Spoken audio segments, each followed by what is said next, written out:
All right. Hello, hello, and welcome, everyone. So happy to have you here with me today. Welcome to those of you that are joining us live, as well as those of you that are going to join us on the replay. So, I have a really great show in store for you today. I'm super excited. I invited my friend and colleague, Andrea, to join us today. We are, and gosh, how long have we known each other? Like, a long time, right? Yeah. So we met way back, like years ago, at a nutrition entrepreneurs meeting. So instantly hit it off, had a lot in common. So I wanted to invite her to join us today because we are going to have a conversation about how to help your clients and your practice thrive, expanding your skill set and competency with mindful eating. And those of you that are familiar with my work know that this is an area that I'm very passionate about. It's actually an area that I specialized in back in the day when I had my own private practice in nutrition. So really super psyched to have Andrea here with me. So I think to kick things off, I'm going to go ahead. You know what? Let's do it this way. Andrea, why don't you go ahead and tell everyone a little bit about yourself instead of having me read your bio? I think that would be more interesting. Okay. All right. And great to be here with you, Lesli, and missing you at those conferences. I know. Live. Someday we'll be back in person again, and I can't Yes. wait. Yes. Okay. Well, yeah. So I'm just gonna rewind a little bit when I tell my story a little bit. I like to go back to my interests as just around high school and entering college at that time, because my interests and what I've done with my career has stayed really consistent. And I've just had a really amazing and rewarding career. And I love what I do. So that's the first thing that I want to say as a way of helping people and really transforming lives. So early on, I was very interested in food as medicine and food as healing and wellness. And I also began to meditate in high school. And so that's followed through with me my whole life. So, and then I discovered mindfulness meditation in my 20s, so a while ago.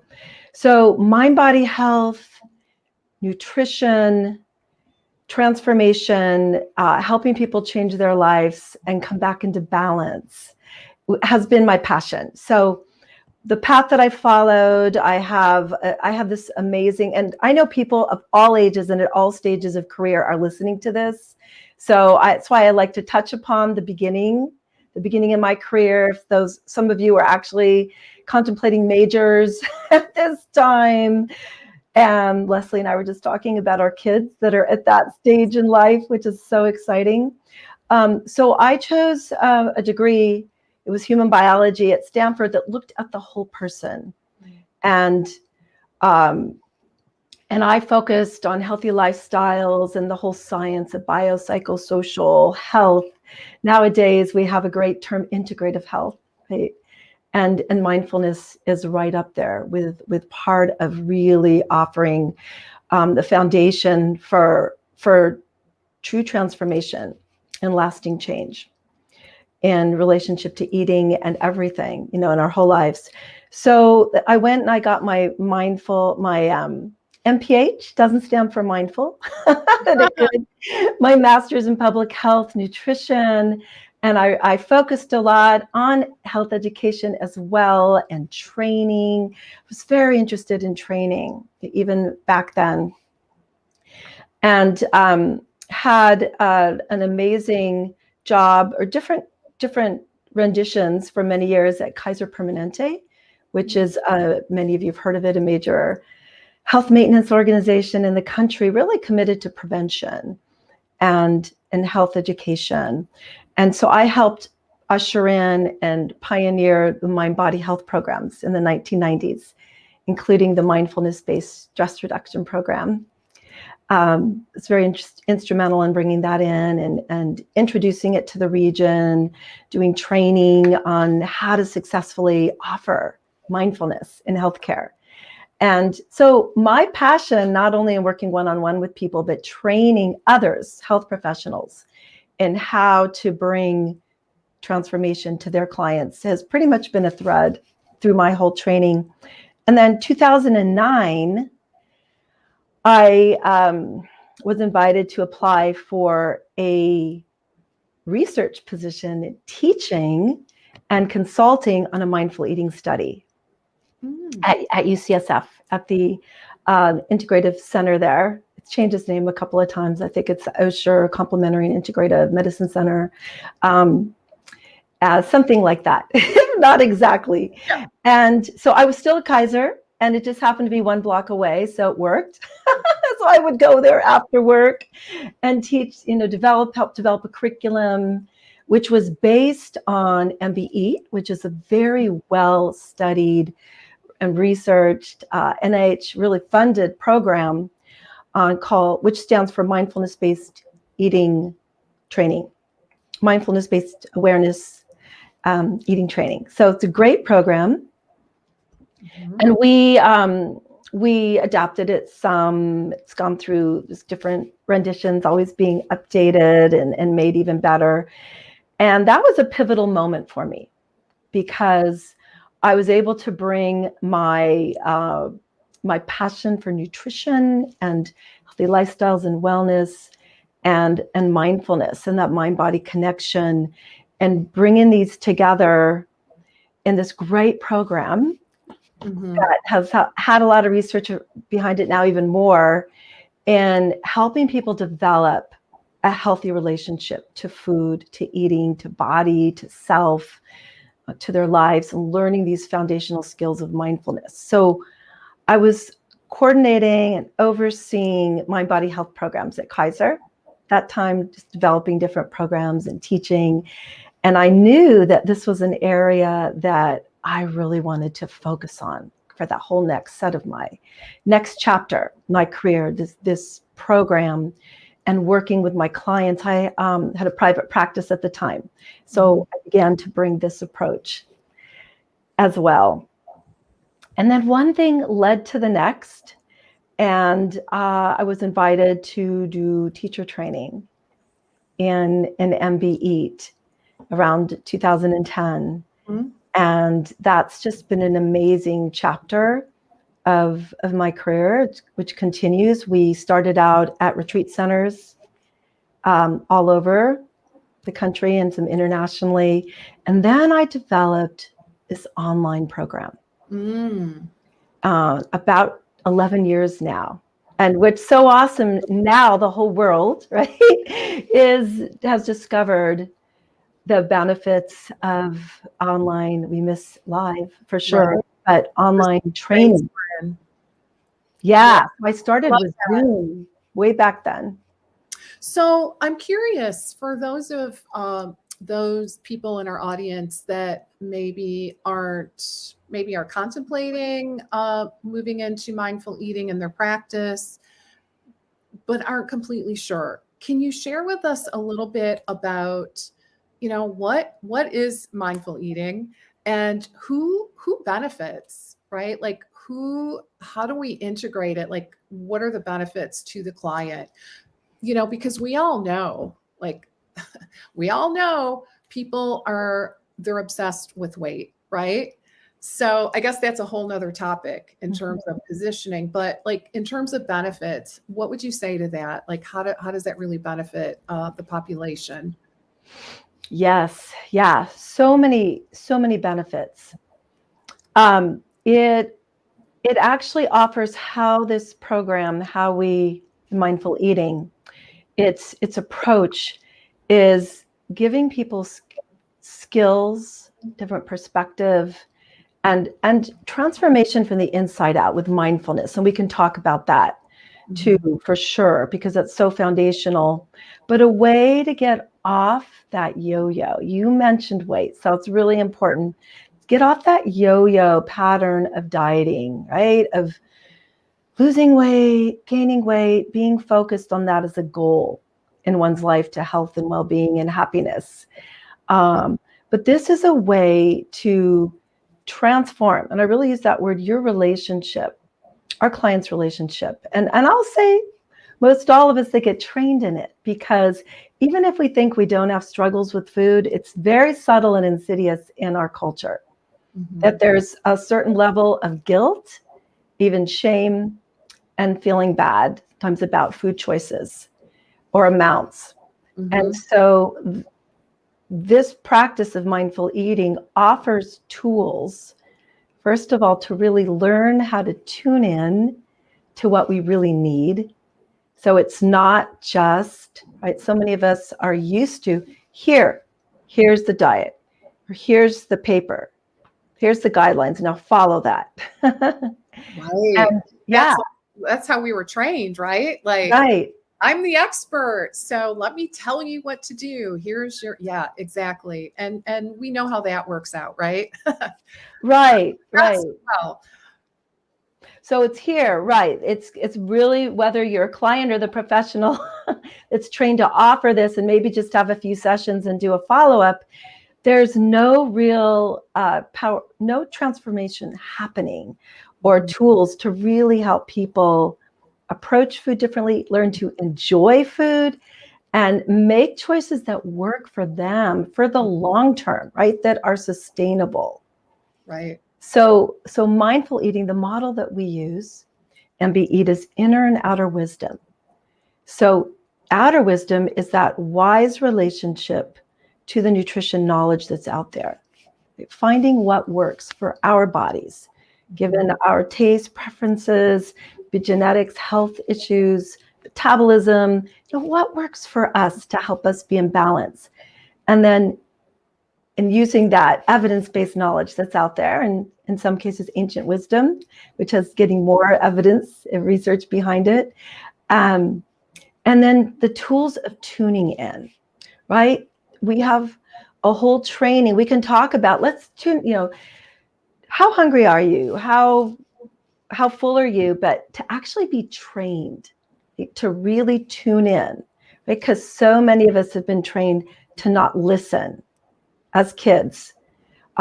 Finish everything on your plate, or this is what you need to eat, or here's that paper with the amount.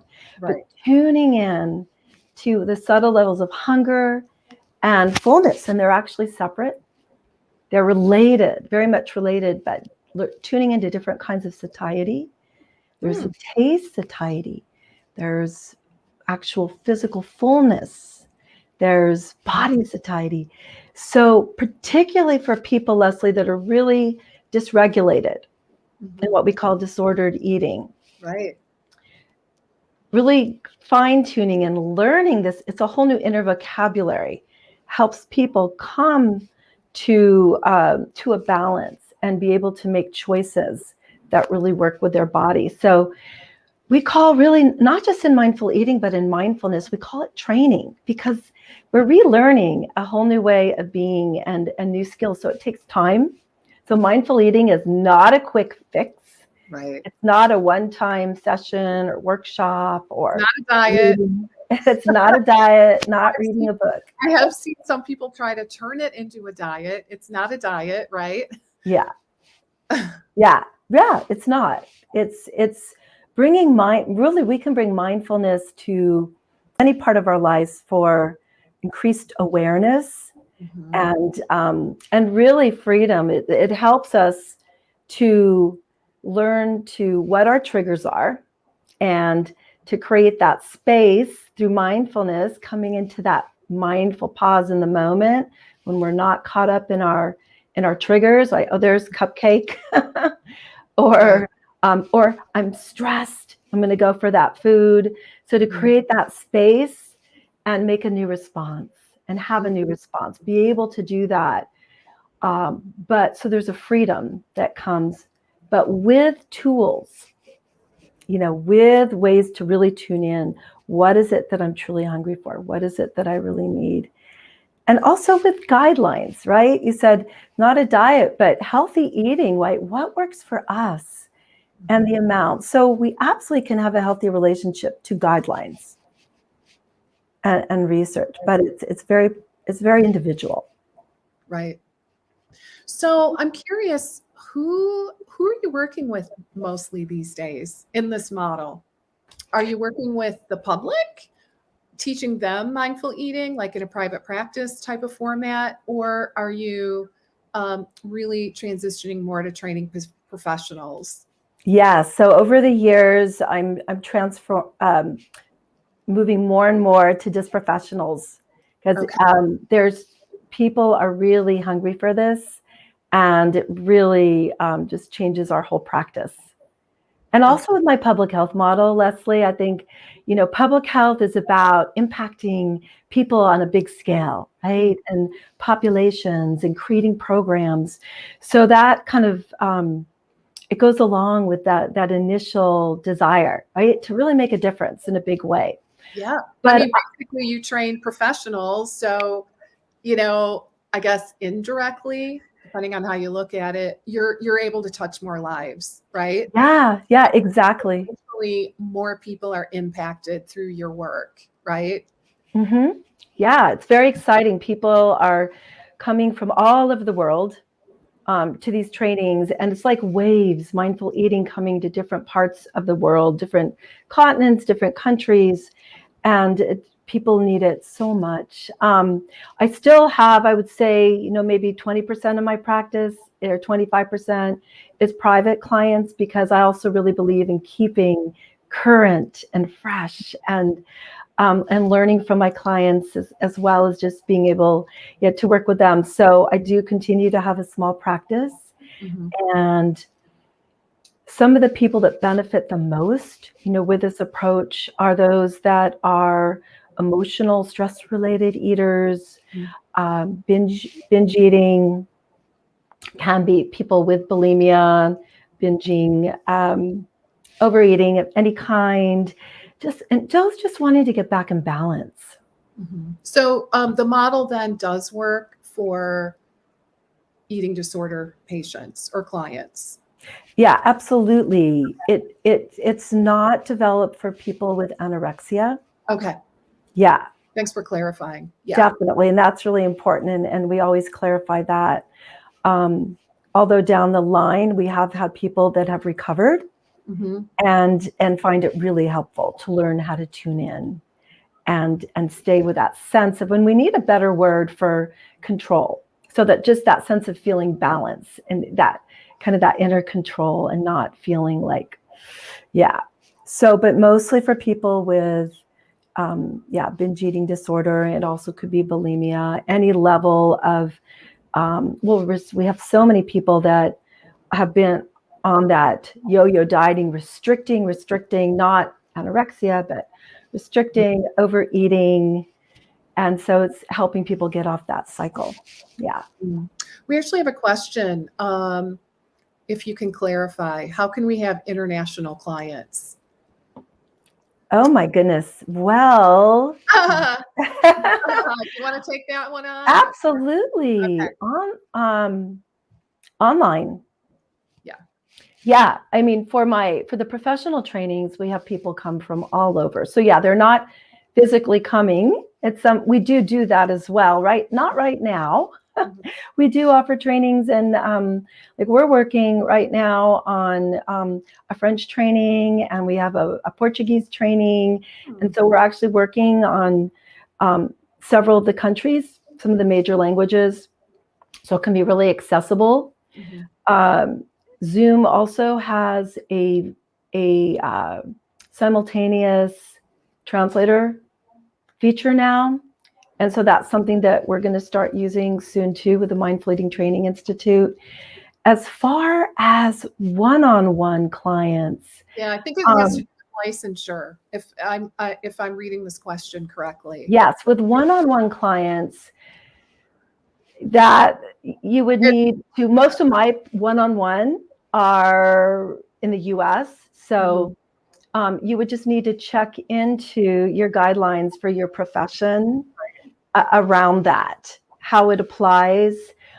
One of the models that we work in, and I also, we'll talk about a little later, but I've developed in the most recent years the Well-Nourished Coach Training Program based on the Well-Nourished approach, which is treating the whole person.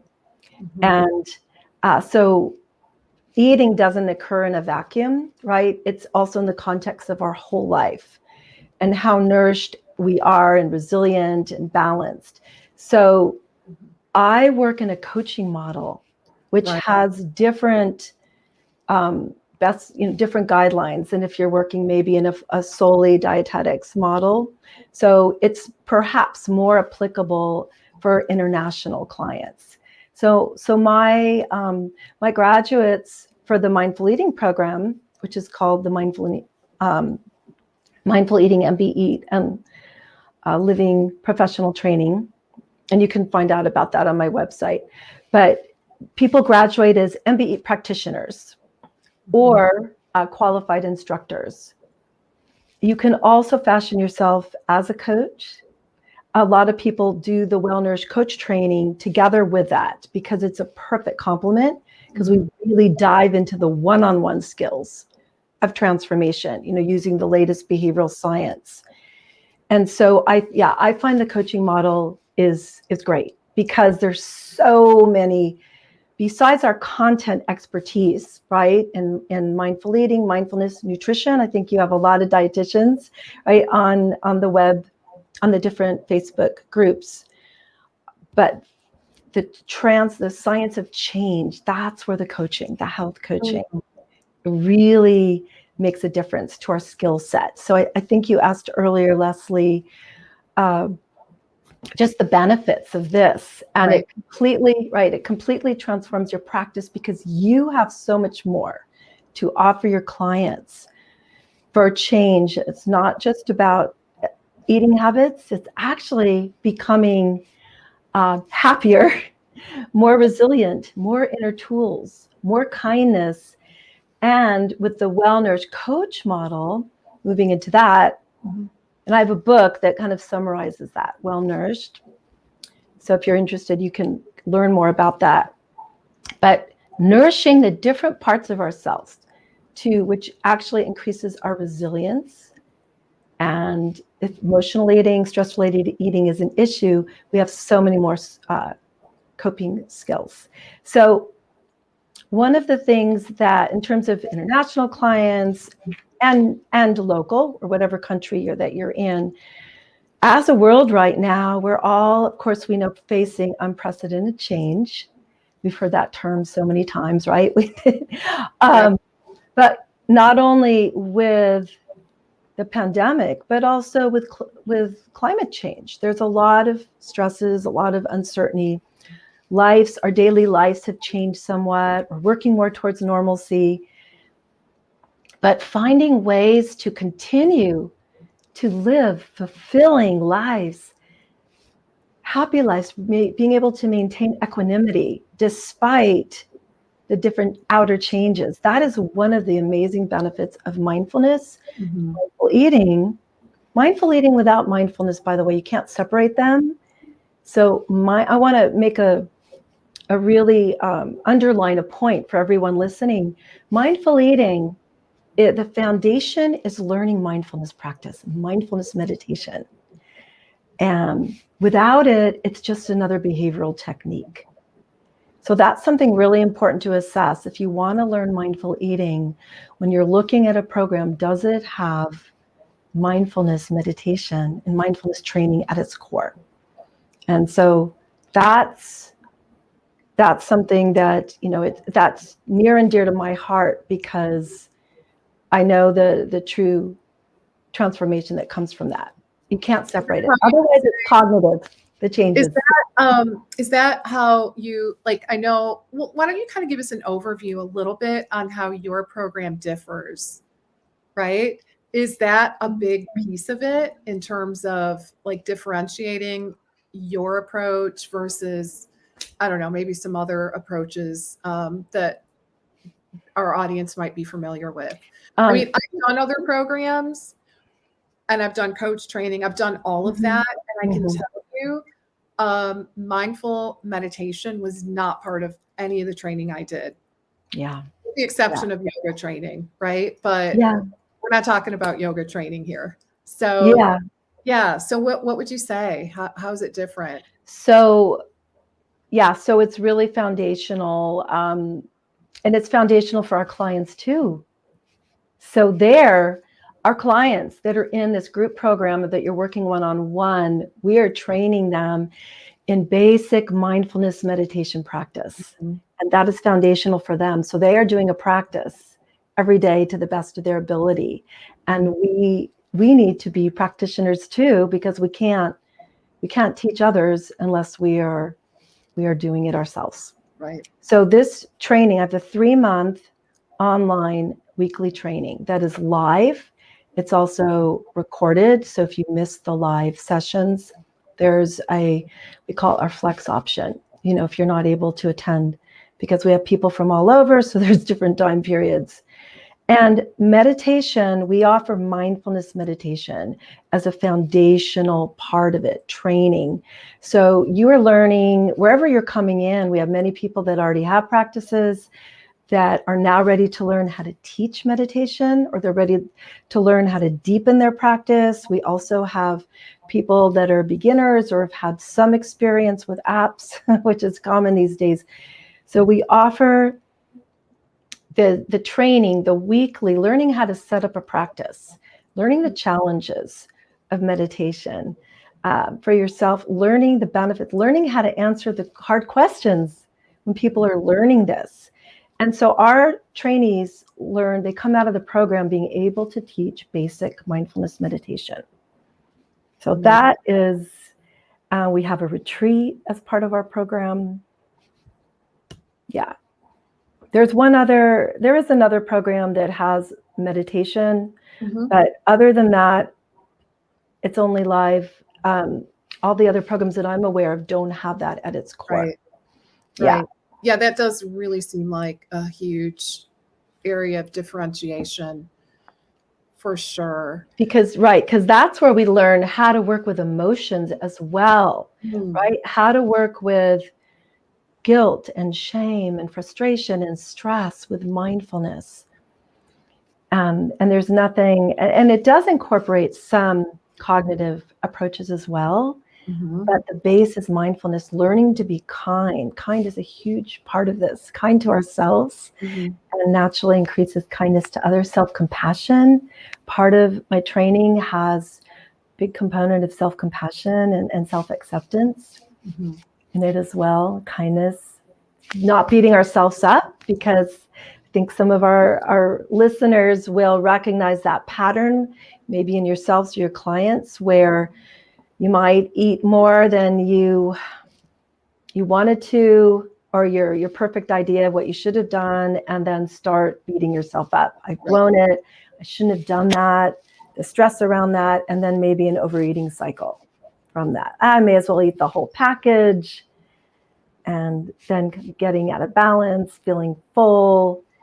Then anyway, could go on and on, but it helps. Really, who would have known all these like emotions involved in eating, right? That's what I think is just so fascinating about this whole area of work, because I mean, we come to the table, no pun intended, with some baggage, right?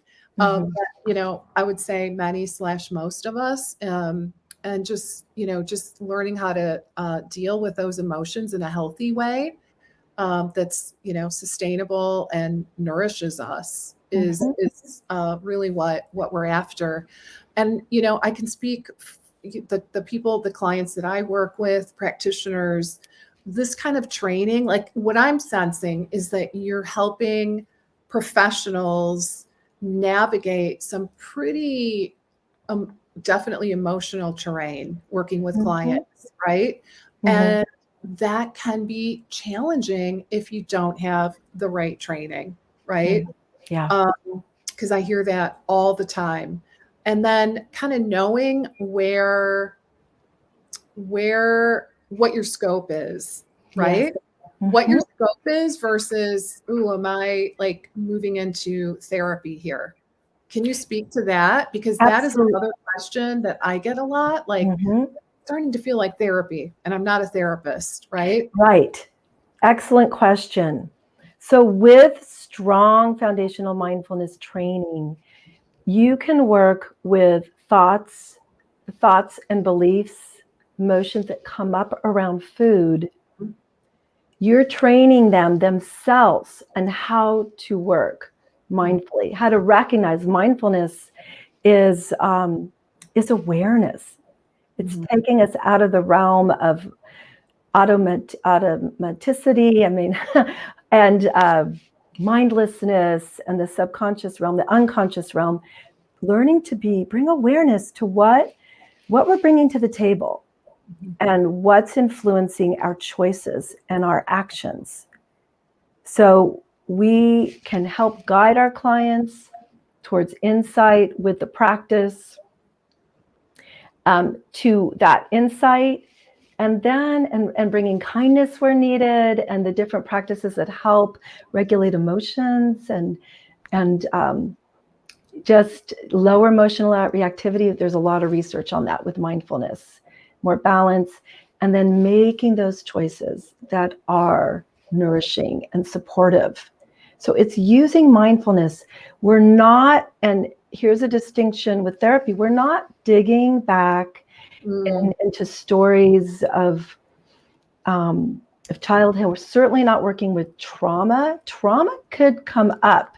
So there is, like, we do address mindfulness-based or trauma-sensitive mindfulness, and when to refer to a therapist. Really important. There's a whole new field about that. A lot of people do have some trauma. So how do we work with that when we have signs of that coming up?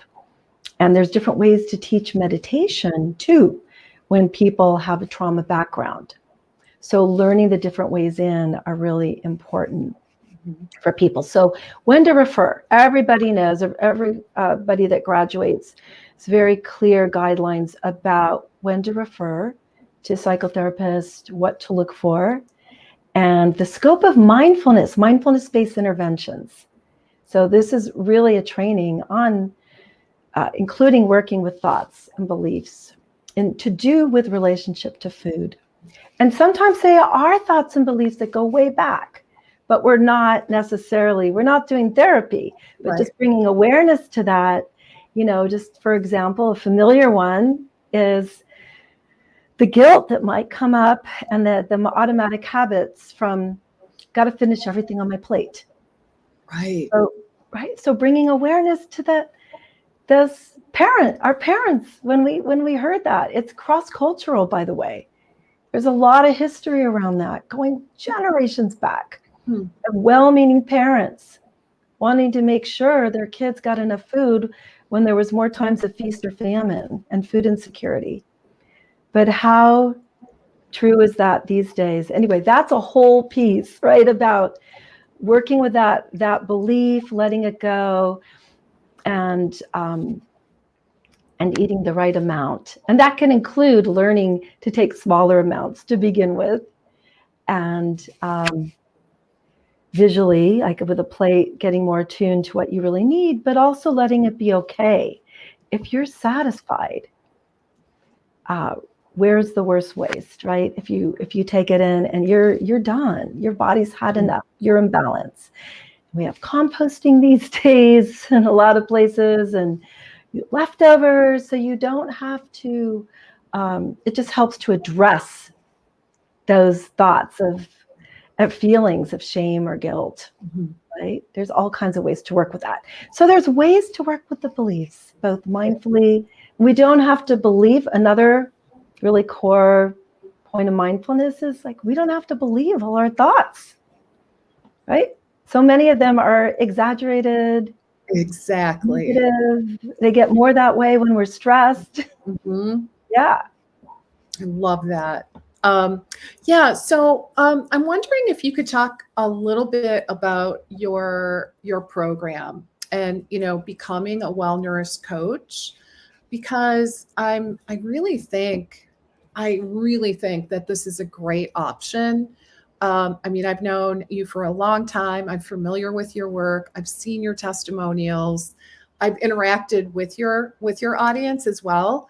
And I really think that it fits a need out there in terms of giving practitioners the tools and the confidence that they need to be able to bring this to their respective clients. Can you tell us a little bit more of just about how the program is organized? Like, when does it start? Give us some of those details. Yeah, sure. So the program, we have a new program beginning right in the beginning of October. So in a few weeks, and it's a 5-month program. Okay. We meet live twice a month for a real intensive. There are different modules. We have a pre-recorded module that goes really into depth into all the different components and health information, really health and wellness information, and the model. And then there's the practicum. So we meet, we learn. Actually, I'm going to pause because one thing, so well-nourished coach model, what's different about this? So this takes into account the whole person.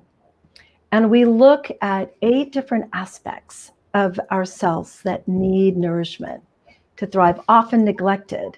And that includes, of course, our emotional, I call it bodies, our emotional body, our psychological body, our creative body, intellectual, spiritual,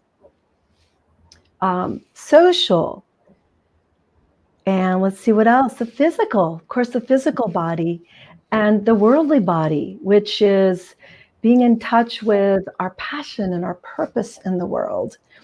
And how are we manifesting that in our lives? Because that can be a great source of frustration and stress if we're not. And it can be an incredible source of sense of well-being and meaning in our lives if we are. So we address the whole person with skills and tools, all evidence-based skills and tools, helping people. So we're, as a health coach, we are masters of facilitating behavior change, lasting sustainable change. We recognize that our coachees have inner wisdom. They have the answers inside of themselves. So it's a very respectful and inspiring way of working with people. And we bring skills and tools to teach them. We are needed to help them reach. Really, we work big in coaching. People set big goals for themselves. We call it their well-nourished vision for how they want to live in their lives. So our weekly or bi-monthly program works on the latest in the transformational skills of change. So we bring in neuroscience, positive psychology, motivational interviewing training. We provide all the materials that you need, the charting, the progress notes. Every session is mapped out. Everybody has, we have just great handouts and tool sheets for our clients to work with, worksheets, everything, more than anyone even needs, like this toolbox. I like to call it a jewel box. And there's lots of practice in our program. So that's another thing, Leslie, that everyone, and I have a lot of great testimonials, by the way. You can visit my website after this. We have video testimonials and more going on there. It changed everybody's lives. Like people, one of the reasons they love it so much, both for themselves and their clients, because it really is life-changing. And everybody's getting coached as you go through the program. Once you've learned all the fundamental skills and the model, you each have to do a full coaching program and receive one, with your colleagues. And so people leave the program feeling really confident and really excited to bring their clients.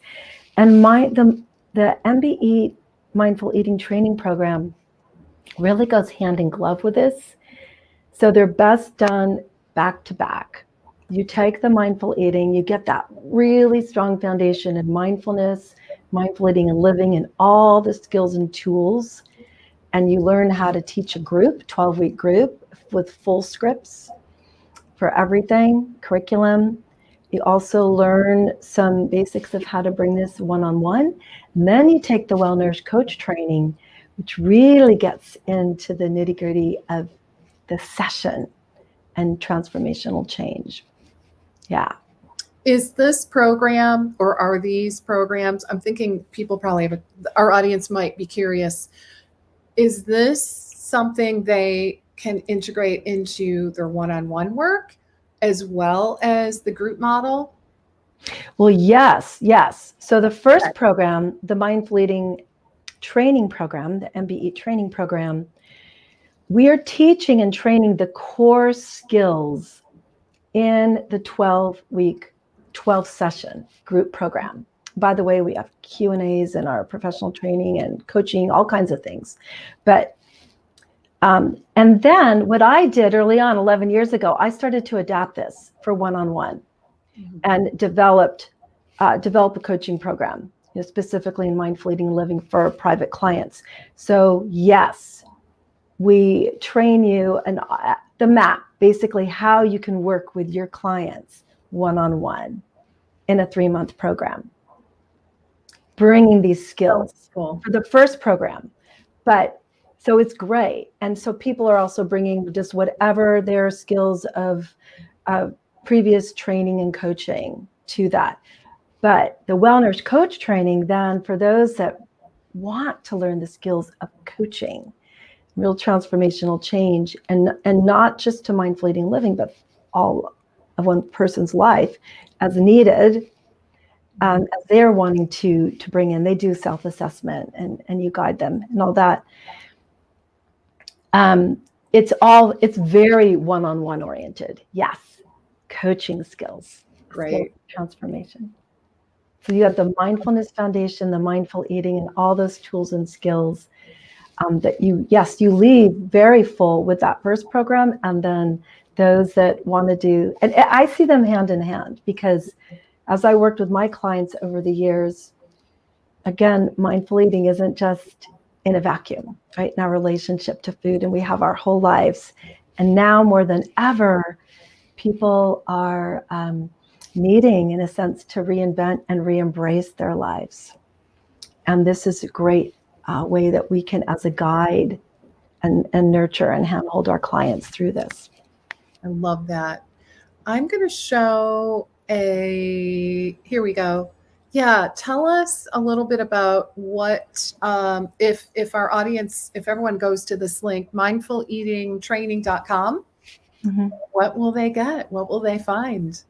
Yes, so if you go, it's on our contact page. So you just go to contact, and you will get, there's a bunch of little places you can select for whatever you're interested in, information about our different programs. And there's a place to check 10 tips to mindful eating. So these are some of our core overview skills, and that's great. You can also, there's a place to sign up for a consultation, if you're informational session, if you'd like to learn more, and if this program's the right fit for you, how to sign up. And if you want to do both, we offer both together with an incredible discount, to do both consecutively. And there is another website, it's more oriented on about my book, but there you can get, there's other free gifts there. You can get the first chapter of my book, and you can get, I believe there's a recording and some book tools once you've read the book. And that one, I'll say it twice because we don't have it written, which is okay. It's yourwellnourishedlife.com. yourwellnourishedlife.com. If I spelled that correctly, yep. Yes, that's the second one. Yeah, right. Great. And we have a growing family of well-nourished coaches. It's really exciting, and mindful eating MBE practitioners and qualified teachers internationally. We'd love you to join us. It's just really amazing work and really rewarding that we can, it takes us out of, as dietitians, and we're trained more linearly with information. It takes us really in to the heart of the matter, into the heart, and treating the whole person. And occurs to me one last thing that you said, Leslie, about people feeling like, how do I deal with emotional terrain? Well, guess what? Mindfulness teaches us how to be present in a session, how to be present and balanced with our own emotions that arise, that get triggered by our clients, where we can stay present, open-hearted, fully mindfully listening, and be the best counselors and coaches we can be, and guide our clients just to learn how to be present with the challenging and difficult stuff and navigate that, the thoughts and the feelings. Instead of being freaked out over, oh my gosh, what am I going to say next? Right? Yes. So much more effective. Yeah. Exactly. But it is a skill. It's not like we're born knowing how to do this. Yeah. So, yeah. Okay. Awesome. So, any final thoughts that you'd like to share? Well, Leslie, first of all, it's been so great to be meeting with you this way. And it feels like we're just having a nice chat, even though I know this is going out to so many of you. And I'm just really excited and grateful to have been here on your Facebook Live and get to speak to so many of you. I know a lot of you listening are in the integrative and functional medicine field. And this is an area also really close to my heart, integrative medicine, functional nutrition medicine. And some of our best and most awesome students and graduates come from this background. They are a great match together.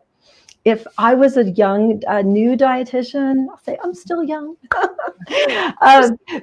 always, but a new dietitian, I think these two backgrounds and trainings, mindful eating and living, MBE training, and integrative and functional nutrition are the best, hand in hand. You may not need to, you may be just interested more in focusing on the disordered eating and the integrative and functional nutrition training. You may not do that. I mean, it depends, but if you want to have a really great breath, I think those are great. Those students, you guys are awesome. And it's just a great skill set. You also can learn how to bring mindfulness to your medical nutrition clients. And it depends too, it's a doorway in. Some of them will be interested in going into a full program of learning mindful eating and living. Some of them you'll just be able to bring in some of these practices and tools. Yeah. So good. All right. Well, thank you so much for sharing your wisdom with our audience today. It was so helpful and really interesting as well. And guys, I would highly recommend that you go ahead and visit Andrea at mindfuleatingtraining.com. And I'll share the other site as well, yournourishedlife.com. Your Well-Nourished Life. Your Well-Nourished Life. Thank you. Yourwellnourishedlife.com. And pick up some goodies there that can help you in your practice. And that is all we have for you today. So I hope you guys have a wonderful rest of your day, a wonderful weekend. I'll look forward to seeing you next week. Bye for now. Bye, Thanks, Andrea. everybody. Bye, everyone. Hope to meet you.